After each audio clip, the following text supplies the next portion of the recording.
Passengers froze as the German Shepherd lunged toward the blue suitcase, growling, barking, teeth bared like he'd found a deadly threat. Officers shouted for people to step back.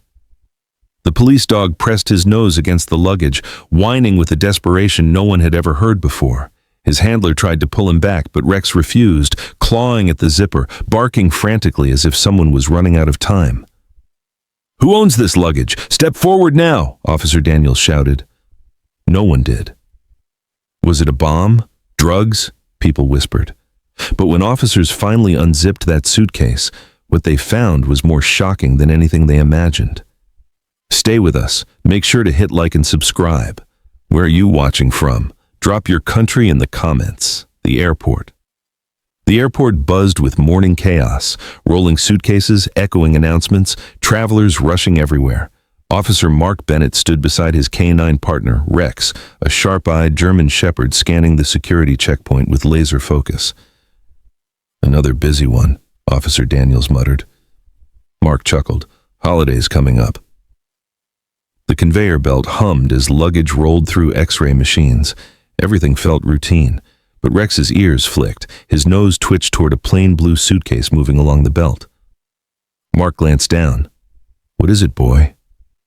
Rex stared with focus sharper than before. Unclaimed luggage. The blue suitcase, worn, no tags, no stickers, moved slowly along the belt. Officer Jenna frowned.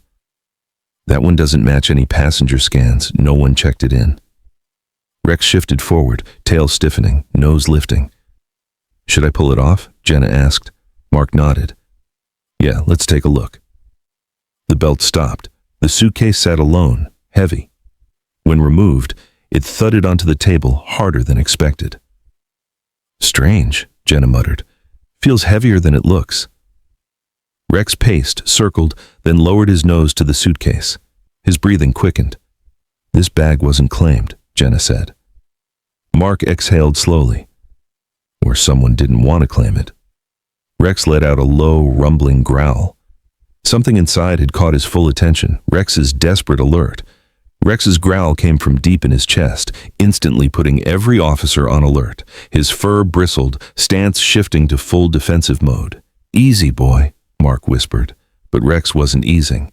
The German Shepherd lunged forward, barking so fiercely that passengers flinched backward. His paws slammed the floor as he pulled toward the suitcase, teeth bared, eyes fixed. "What the hell is he reacting to?" Daniels asked. "Not explosives," Mark said. "This is different." Rex clawed at the suitcase, barking each time his paw hit fabric. He paced like something inside was running out of time. "Mark, he's losing it." Jenna's voice shook. "Rex, back," Mark commanded, but Rex refused. He barked louder, circling, nose pressed hard against the seams. The supervisor stormed in. "Lock down this area now." Officers sealed entry points, formed a perimeter. Rex kept barking non-stop, so forcefully that spit flew from his jaws. Mark had never seen him behave like this. "We need the bomb squad," Jenna said. "It's not explosives," Mark cut her off. "He's reacting like there's someone inside." Rex suddenly let out a sharp, high-pitched whine, one Mark had only heard when the dog found injured people during rescues. That sound wasn't fear, it was urgency. Mark crouched, touched Rex's side. The dog trembled. "Whatever's in there," Mark whispered. "It's alive. And it's in trouble." Opening the suitcase. Officers formed a perimeter. The blue suitcase sat in the center. Rex pulled forward, desperate, trembling, panting. Jenna approached in protective gear, gloved hands hovering over the zipper. "Everyone ready?" Mark nodded. "If Rex is reacting like this, something inside needs help." Rex whined sharply, scratching at the table. Jenna grabbed the zipper and pulled. Zip. She opened it slowly. Officers aimed flashlights into the gap. "Something's wrapped," Daniel squinted. Jenna unzipped the rest. The lid fell open. A collective gasp. Inside, crammed into the tight space, wrapped in a tiny pink blanket, was a toddler. A little girl, barely 2 years old, pale cheeks, curly hair messy, lips parted. She wasn't crying. She wasn't moving. "Oh my God," Jenna whispered. There's a child in here. Passengers screamed. Cameras flew up. Mark's heart lurched. She's not breathing right. The girl's tiny chest rose in shallow, uneven breaths. Her fingers twitched, then fell limp. Jenna reached in with trembling hands. The blanket slid aside, revealing bruises around her wrists. Rex leaped forward, planting paws on the table, nose almost touching the girl. He let out a soft, trembling whimper. Rex knew. Mark swallowed hard. He knew she was alive. Who would do this? Daniel's voice broke. Jenna lifted the little girl. Her head fell limp against Jenna's shoulder. Call medics now, Mark shouted. Critical.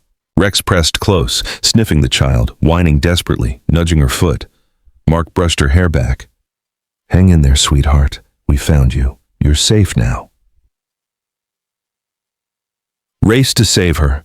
Jenna clutched the girl, hurrying toward the cleared path. The toddler's breaths were weak, fading. Medics, Mark shouted. Rex stayed at Jenna's side, whining. Time was running out.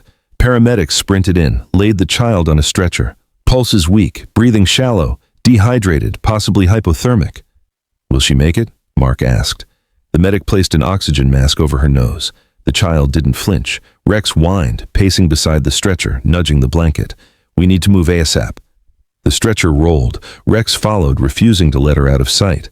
As they reached the exit, cooler air brushed her skin. Her tiny fingers curled slightly. She moved, Mark shouted. Good sign, but still critical. Keep moving.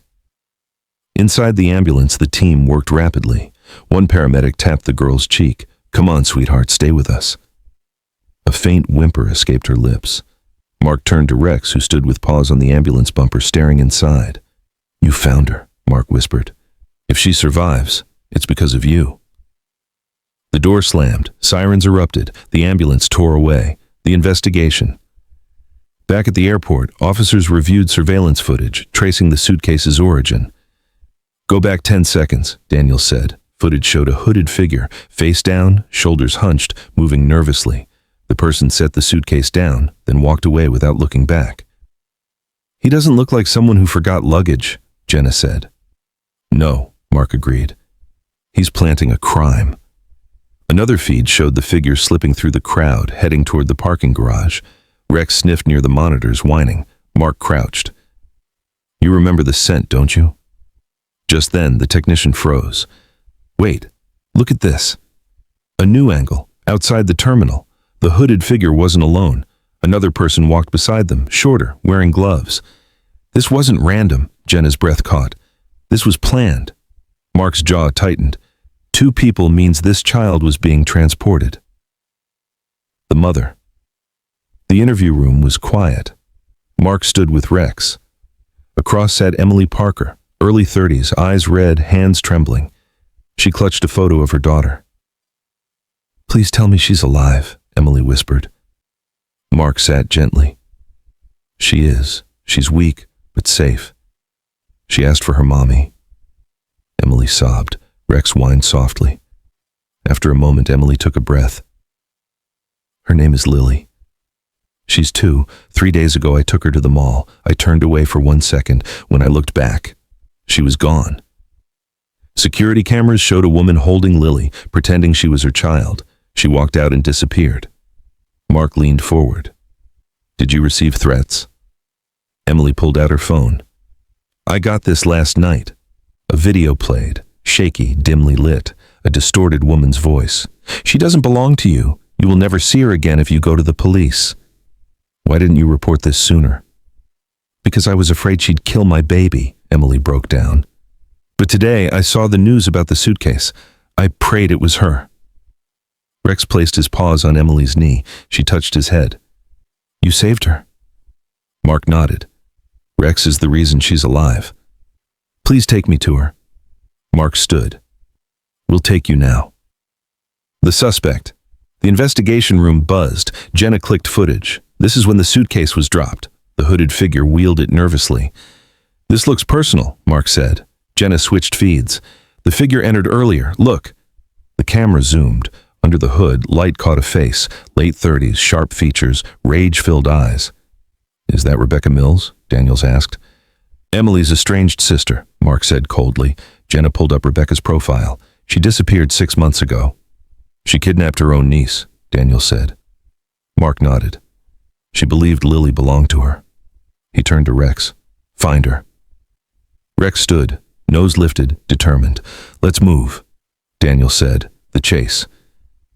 Cold wind swept the parking garage. Rex's nose locked onto one thing, Rebecca Mills. Mark knelt. Find her, Rex. Go.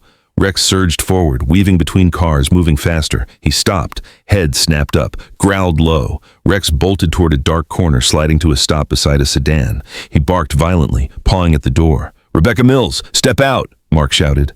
The door cracked open. A woman stepped out, wild eyes, tangled hair. Rebecca Mills. She clutched a photo of Lily to her chest. Stay back, she's mine, Rex growled, stepping forward protectively.